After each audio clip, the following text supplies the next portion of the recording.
Humans have been playing games forever. And lucky for us, we've left some archaeological evidence along the way. Join Geert and I as we take a look at some of the oldest games in history, what they meant to us, and how we played them.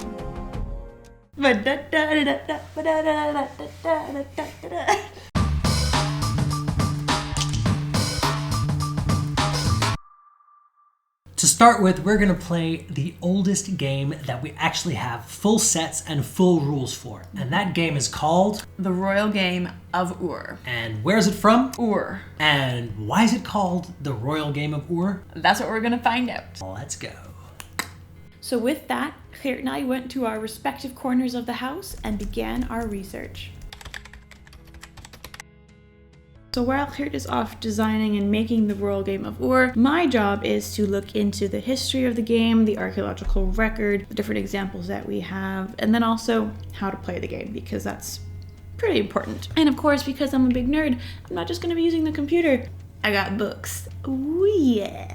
So the first one is The History of Board Games by David Parlett, and then I also have one by Irving Finkel, who is like the ancient board game guy. He works at the British Museum. Irving Finkel is actually the guy who deciphered the rules for the Royal Game of Ur, so we can say like it's his game. He's the expert on it, so hopefully I can find a lot more of his information online. Let's get researching.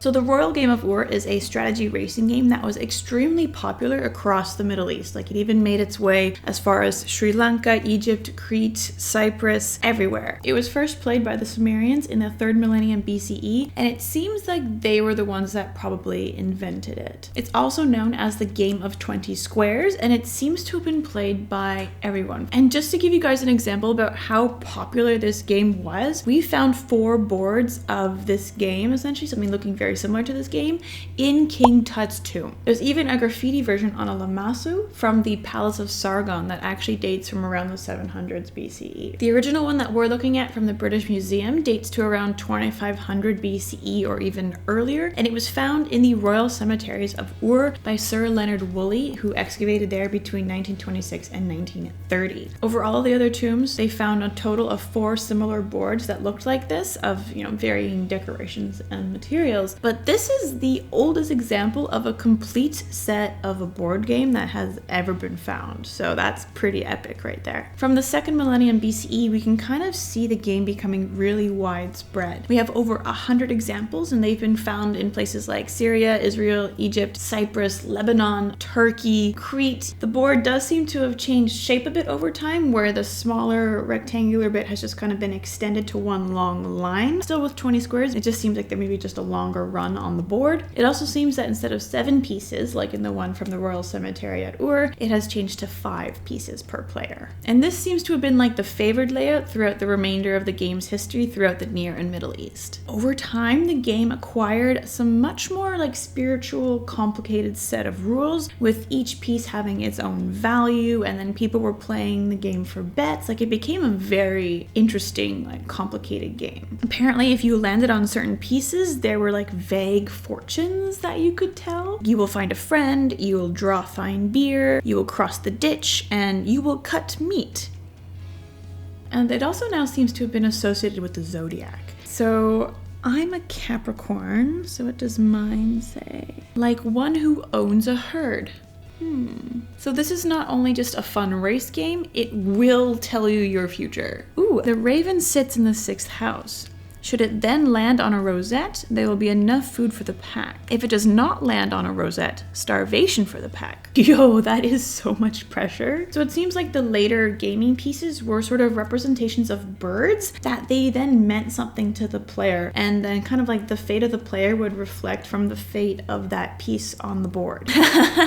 The swallow determines success with women. All right. It was also recently discovered that there's a modern version of this game being played by Jewish communities in the region of Koshin in India, and they call it Asha. The rules seem to be very similar to the ancient board game, so that means that it does derive from this Royal Game of Ur, which is like crazy. That means people have been playing this game for over 4,500 years. Just think about that.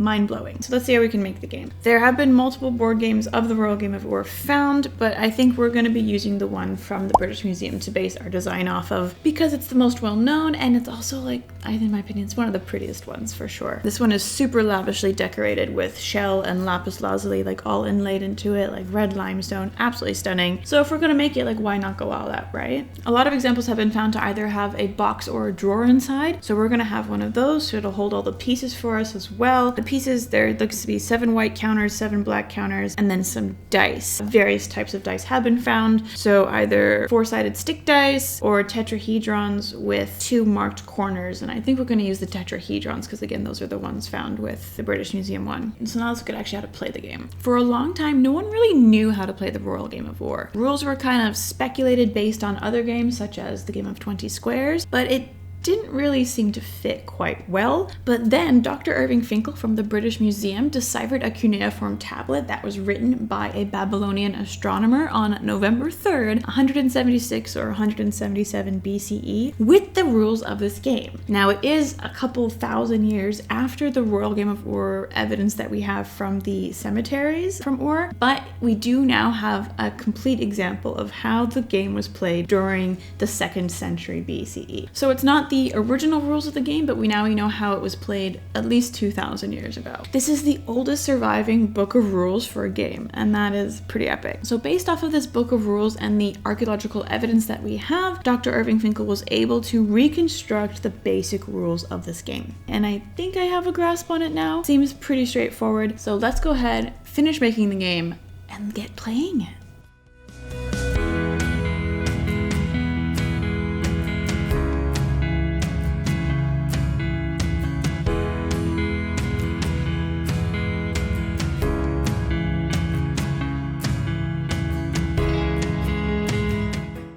First step to anything is research. So we go to Google and we search things like the Royal Game of Ur. And we look for pictures. And we find beautiful pictures like this one, which is a set that I believe sits at the British Museum. And we are going to take a nice look at it and try to recreate that. So essentially what we see is that it is a weird shaped thing with beautiful thingies and more thingies on it. But essentially what it is a box. And boxes are something that I learned how to cut thanks to a wonderful service called MakerCase, where you just go in, click the type of box you want, you put in the information, the details of the size here, and it'll just make you a box. Then you set how you want it to join. So you can have flat pieces on flat pieces, but it's not very sturdy. So we tend to use the finger joints, which are like this. When you see a sort of zigzag, it's much stronger. Download it and you've got it. For the Royal Game of Ur, because it was a very strange shape, what I decided to do in the end was I was going to make 3 boxes. One that size, one that size, and one that size, and then stick them together, which is what all of this makes. And then on top, to hold it all together, a single piece, so it's sturdy, and then here with blue it would engrave the pattern of it. But we decided then that we would instead do it this way. So what this would do, so this would create essentially raised layers. Making the patterns is a real pain. So I started carefully trying to use image trace, which is something that Illustrator can do, where it takes an image and tries to find the shapes in it. But then I realized everything you ever want to do has been done online by someone else. And in this case, I just typed in Royal Game of Ur laser cut, and you find here someone on Reddit or Thingiverse. Thingiverse, someone made one and it looks gorgeous. So we downloaded those files, and so we make sure to give credit to the creator, and that creator is called Captain Chemo. And then we take all those pieces. So it looks like all the pieces are ready. Let's get cutting. Hello! Raven is my girlfriend, but this is my lover. This is a laser cutter, and we're gonna cut something magical today. Not just magical, but royal. The Royal Game of Ur. So I'm just dialing in the settings.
All right, so we have finished creating our royal game of Ur. I think we did a pretty good job, yeah? I think it What do looks you think? pretty good. Pretty nice, pretty swag. Oh yes. Well, we are gonna play it, have some fun with it.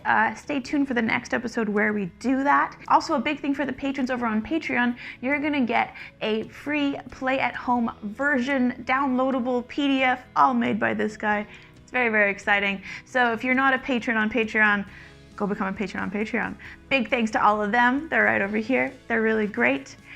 What? If you like that video, hit the like button down below. Don't forget to subscribe to make sure